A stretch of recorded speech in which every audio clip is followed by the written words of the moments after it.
Hi hello friends, ಎಲ್ಲರಿಗೂ ನಮಸ್ಕಾರ. ನೀವಿನ್ನೂ ನಮ್ಮ ಚಾನಲ್ಗೆ ಸಬ್ಸ್ಕ್ರೈಬ್ ಆಗಿಲ್ಲ ಅಂದರೆ ಕೂಡಲೇ ಕೆಳಗೆ ಕಾಣ್ತಿರೋ ಬೆಲ್ ಐಕನ್ನ ಪ್ರೆಸ್ ಮಾಡಿ ಸಬ್ಸ್ಕ್ರೈಬ್ ಆಗಿ. ಇವತ್ತು ನಾನು ನಿಮಗೆ ಗುಲಾಬ್ ಜಾಮೂನ್ ಮಾಡೋದು ಹೇಗೆ ಅಂತ ತಿಳಿಸ್ಕೊಡ್ತಾ ಇದ್ದೀನಿ. ನೋಡಿ, ಮೊದಲಿಗೆ ನಾನು ಒಂದು ಬಟ್ಟಲು ತೊಗೊಂಡಿದ್ದೀನಿ, ಅದಕ್ಕೆ ಎಣ್ಣೆ ಹಾಕಿದ್ದೀನಿ. ಏನು ಅಂಟ್ಕೋಬಾರ್ದು ಅನ್ನೋಕ್ಕೋಸ್ಕರ ಎಣ್ಣೆ ಹಾಕಿಟ್ಟಿದ್ದೀನಿ. ಈಗ ನೋಡಿ, ನಾನು ಗುಲಾಬ್ ಜಾಮೂನ್ ಮಿಕ್ಸ್ ತೊಗೊಂಡಿದ್ದೀನಿ. ಆ ಪೌಡರ್ನ ನೋಡಿ ಬಟ್ಟಲೊಳಗೆ ಕ್ಲೀನಾಗಿ ಹಾಕ್ಕೋತಾ ಇದ್ದೀನಿ. ಇದು 2 ಪ್ಯಾಕೆಟ್ ತೊಗೊಂಡಿದ್ದೀನಿ ನಾನು. 1 ಪ್ಯಾಕೆಟಲ್ಲಿ ಮಾಡ್ತಾಯಿದ್ದೀನಿ. ಸದ್ಯಕ್ಕೆ ಸಾಕು 1 ಪ್ಯಾಕೆಟ್ ಅಂತ 1 ಪ್ಯಾಕೆಟಲ್ಲಿ ಮಾಡ್ತಾಯಿದ್ದೀನಿ. ನೋಡಿ, ಅದು ಅಕಸ್ಮಾತ್ ಗಟ್ಟಿ ಇರಲ್ಲ, ಅದು ಇದ್ದರೆ ಈ ರೀತಿ ಹುಡಿ ಮಾಡ್ಕೊಳ್ಳಿ. ಎಲ್ಲ ಹಸಿಟ್ಟು ಕೂಡ ಒಂದೇ ಹದ ಬರಬೇಕು, ಆ ರೀತಿ ಮಾಡ್ಕೊಳ್ಳಿ. ಈಗ ಇದಕ್ಕೆ ನಾವು ಸ್ವಲ್ಪ ನೀರನ್ನು ಆ್ಯಡ್ ಮಾಡೋಣ. ನೋಡಿ, ವಾಟರ್ ತುಂಬ ತೆಳುವಾಗೋಗುತ್ತೆ, ಜಾಸ್ತಿ ನೀರು ಆ್ಯಡ್ ಮಾಡಿಬಿಡಿ. ಇದು ಗಟ್ಟಿ ಇದ್ದಷ್ಟು ಚೆನ್ನಾಗಿ ಬರುತ್ತೆ, ಇಲ್ಲಾಂದರೆ ಎಣ್ಣೆಗೆ ಹಾಕಿದ ತಕ್ಷಣ ಅದು ಬೀನ್ ಬಿಟ್ಬಿಡುತ್ತೆ, ಒಡೆದೋಗ್ಬಿಡುತ್ತೆ ಜಾಮೂನು. ಸೊ ನೀರನ್ನ ಸ್ವಲ್ಪ ಕಮ್ಮಿ ಹಾಕ್ಕೊಳ್ಳಿ. ಎಣ್ಣೆ ಕೈಯಲ್ಲಿ ಕಲಸಿ, ಏಕೆಂದರೆ ಅದು ಕ್ಲೀನಾಗಿ ಅಂಟ್ಕೊಳ್ಳಲ್ಲ ಕೈಗೆಲ್ಲ. ಸೊ ಎಣ್ಣೆನ ಕೈಗೆ ಎಣ್ಣೆ ಸವರ್ಕೊಂಡು ಆಮೇಲೆ ನೀವು ಅದನ್ನು ಕಲಸೋಕ್ಕೆ ಶುರು ಮಾಡಿ. ಚೆನ್ನಾಗಿ ನಾದಬೇಕು ಹಿಟ್ಟನ್ನು. ನೋಡಿ, ಕ್ಲೀನಾಗಿ ಕಲಸಿ, ಗಂಟಾಗದೇ ರೀತಿ ಹದವಾಗಿ ಕಲಸಿ. ನೀರು ಜಾಸ್ತಿನೂ ಇರಬಾರ್ದು, ಆ ರೀತಿ ತುಂಬ ಗಟ್ಟಿಯಾಗಿ ಕಲಿಸ್ಕೊಳ್ಳೋಣ. ನೋಡಿ, ಈ ರೀತಿ ಕಲಿಸ್ಕೊಳ್ಳಿ. ತುಂಬ ನಾದಿ, ಅದು ನಾದಾದಮೇಲೆ ಕೂಡ ಒಂದು 5 ನಿಮಿಷ ರೆಸ್ಟಲ್ಲಿ ಇಡೋದ್ರಿಂದ ಅದು ಚೆನ್ನಾಗಿ ಉಣಿಯುತ್ತೆ, ಹಿಟ್ಟು ಕೂಡ ಚೆನ್ನಾಗಾಗುತ್ತೆ. ನೋಡಿ ಯಾವ ರೀತಿ ನಾದ್ತಾ ಇದ್ದೀನಿ ನಾನು, ಆ ರೀತಿ ನಾದಬೇಕು. ನಾನು ಮುಂಚೆನೇ ಎಣ್ಣೆ ಹಾಕಿರೋದ್ರಿಂದ ಅದು ಪ್ಲೇಟಿಗೆ ಜಾಸ್ತಿ ಅಂಟ್ಕೋತಾ ಇಲ್ಲ. ನೋಡಿ, ಈಗ ನಾನು ಎಷ್ಟು ಚೆನ್ನಾಗಿ ನಾದಿಟ್ಟಿದ್ದೀನಿ ಅಂತ. ಪ್ಲೇಟಿಗೆ ಕೂಡ ಏನೂ ಅಂಟ್ಕೊಂಡಿಲ್ಲ. ಈ ರೀತಿ ನನ್ನ ಕೈ ಕೂಡ ನೀಟಾಗಿದೆ, ಏನೂ ಅಂಟ್ಕೊಂಡಿಲ್ಲ. ನೋಡಿ, ಈ ರೀತಿ ನಾದಿಟ್ಟಾದಮೇಲೆ ಒಂದು 5 ರಿಂದ 10 ನಿಮಿಷ ಈ ಉಂಡೆನ ಹಾಗೆ ಇಡೋಣ. ಏಕೆಂದರೆ ಅದು ಚೆನ್ನಾಗಿ ಹುನಿಬೇಕು.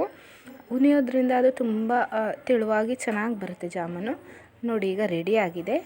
ನೋಡಿ, ಈಗ ಇದನ್ನು ನಾವು ಸಣ್ಣ ಸಣ್ಣ ಉಂಡೆಗಳಾಗಿ ಮಾಡ್ಕೊಳ್ಳೋಣ. ನೋಡಿ, ಈಗ ನಾನು ಮುರಿತಾ ಇದ್ದೀನಿ. ಸಣ್ಣ ಸಣ್ಣ ಉಂಡೆಗಳಾಗಿ ಮಾಡ್ಕೊಳ್ಳಿ, ತುಂಬ ದಪ್ಪ ಮಾಡ್ಕೊಳ್ಬೇಡಿ, ಚೆನ್ನಾಗಿರಲ್ಲ, ಒಳಗಡೆ ಎಲ್ಲ ಬೇಯಲ್ಲ. ನೋಡಿ, ಈಗ ಚೆನ್ನಾಗಿ ರೌಂಡ್ ಶೇಪಲ್ಲಿರಬೇಕು, ತುಂಬ ನೈಸ್ಗೆ ರೌಂಡ್ ಶೇಪಲ್ಲಿರಬೇಕು. ನೋಡಿ, ನಾನು ಇಷ್ಟು ಉಂಡೆಗಳನ್ನ ರೆಡಿ ಮಾಡ್ಕೊಂಡಿದ್ದೀನಿ. ಸೈಜ್ ಸ್ವಲ್ಪ ಹೆಚ್ಚು ಕಮ್ಮಿ ಇದೆ, ಅಡ್ಜಸ್ಟ್ ಮಾಡ್ಕೊಳ್ಳಿ. ನೀವು ಮಾಡಬೇಕಾದ್ರೆ ಒಂದೇ ಸೈಜಲ್ಲಿ ಮಾಡಿ. ನೋಡಿ, ತುಂಬ ದಪ್ಪವಾಗಿ ಮಾಡಬೇಡಿ, ಈ ರೀತಿ ಮಾಡ್ಕೊಳ್ಳಿ. ಓಕೆ, ಈಗ ನೋಡಿ, ನಾನು ಒಂದು ಪಾತ್ರೆ ಇಟ್ಟಿದ್ದೀನಿ, ಅಲ್ಲಿಗೆ ನೀರು 2 ಕಪ್ ನೀರು ಹಾಕ್ತಾಯಿದ್ದೀನಿ ನಾನು. ಇದು ಪಾಕ ಮಾಡ್ಕೊಳ್ಳೋಕ್ಕೆ. ನೋಡಿ, 2 ಕಪ್ ನೀರು, 2 ಕಪ್ ಸಕ್ಕರೆ ಹಾಕೋಬೇಕು ನಾವು. ಅದಾದರೆ ಮಾತ್ರ ಅದು ಸಿಹಿ ಅದರ ಹದವಾಗಿ ಬರೋದು ಜಾಮೂನ್ಗೆ. 2 ಲೋಟ ನೀರು ಹಾಕಿದರೆ 2 ಲೋಟ ಸಕ್ಕರೆ ಹಾಕಲೇಬೇಕು ನಾವು. ನೋಡಿ, ಈಗ ಇದನ್ನು ಮಿಕ್ಸ್ ಮಾಡ್ಕೊಳ್ಳೋಣ. ಇದು ತುಂಬ ಚೆನ್ನಾಗಿ ಕುದಿಬೇಕು, ಪಾಕ ಬರೋ ರೀತಿ ಬರಬೇಕು. ಇದು ನಾವು ಮುಟ್ಟಿದಾಗ ಅಂಟಬೇಕು ನಮ್ಮ ಕೈಗೆ, ಅಷ್ಟು ಹದವಾಗಿ ಪಾಕ ಬರಬೇಕು. ನೋಡಿ, ಎಷ್ಟು ಚೆನ್ನಾಗಿ ಮಳ್ತಾ ಇದೆ ಅಂತ, ಕುದಿ ಬಂದಿದೆ ಇದು ಚೆನ್ನಾಗಿ. ನೋಡಿ, ಅಂಟಿದೆ. ನೋಡಿ ಎಷ್ಟು ಚೆನ್ನಾಗಿದೆ ಅಂಟು. ಇದಕ್ಕೆ ನೀವು ಫ್ಲೇವರ್ ಆಗಿ ಬೇಕಾದರೆ ಏಲಕ್ಕಿ ಮತ್ತು ಏಲಕ್ಕಿನ ಆ್ಯಡ್ ಮಾಡ್ಕೊಬೋದು, ತುಂಬ ಚೆನ್ನಾಗಿರುತ್ತೆ. ಈಗ ನೋಡಿ, ನಾನು ಒಂದು ಬಾಣಲೆಯಲ್ಲಿ ಎಣ್ಣೆನ ಕಾಯಕ್ಕಿಟ್ಟಿದ್ದೀನಿ. ನೋಡಿ, ಎಣ್ಣೆ ಕಾದಿದೆಯಲ್ವ ಅಂತ ನೋಡಿದೆ, ಕಾದಿದೆ ಎಣ್ಣೆ. ಈಗ ಒಂದೊಂದೇ ಗುಲಾಬ್ ಜಾಮೂನ್ಗಳನ್ನ ನಾವು ಎಣ್ಣೆ ಒಳಗಡೆ ಹಾಕ್ಕೊಳ್ಳೋಣ. ಒಂದೊಂದೇ ಗುಲಾಬ್ ಜಾಮೂನ್ಗಳನ್ನ ಕ್ಲೀನಾಗಿ ಎಣ್ಣೆ ಒಳಗಡೆ ಹಾಕ್ಕೊಳ್ಳೋಣ. ಒಟ್ಟಿಗೆ ಜಾಸ್ತಿ ಹಾಕೋಕೆ ಹೋಗ್ಬಿಡಿ, ಅದರಿಂದ ಹೊಡೆದೋಗೋ ಪ್ರಾಬ್ಲಮ್ ಕೂಡ ಇರ್ತವೆ. ನೋಡಿ, ಇದನ್ನು ಚೆನ್ನಾಗಿ ಬೇಯಿಸ್ಕೋಬೇಕು. ಲೋ ಫ್ಲೇಮಲ್ಲೇ ಫ್ರೈ ಮಾಡ್ಕೊಳ್ಳಿ. ನೀವು ತುಂಬ ಹೈ ಫ್ಲೇಮ್ ಕೊಟ್ಬಿಟ್ರೆ ಏನಾಗುತ್ತೆ ಅಂದರೆ ಅದು ತುಂಬ ಬೇಗ ಕಲರ್ ಬಂದುಬಿಡುತ್ತೆ, ಆದರೆ ಒಳಗಡೆ ಎಲ್ಲ ಬೆಂದಿರಲ್ಲ.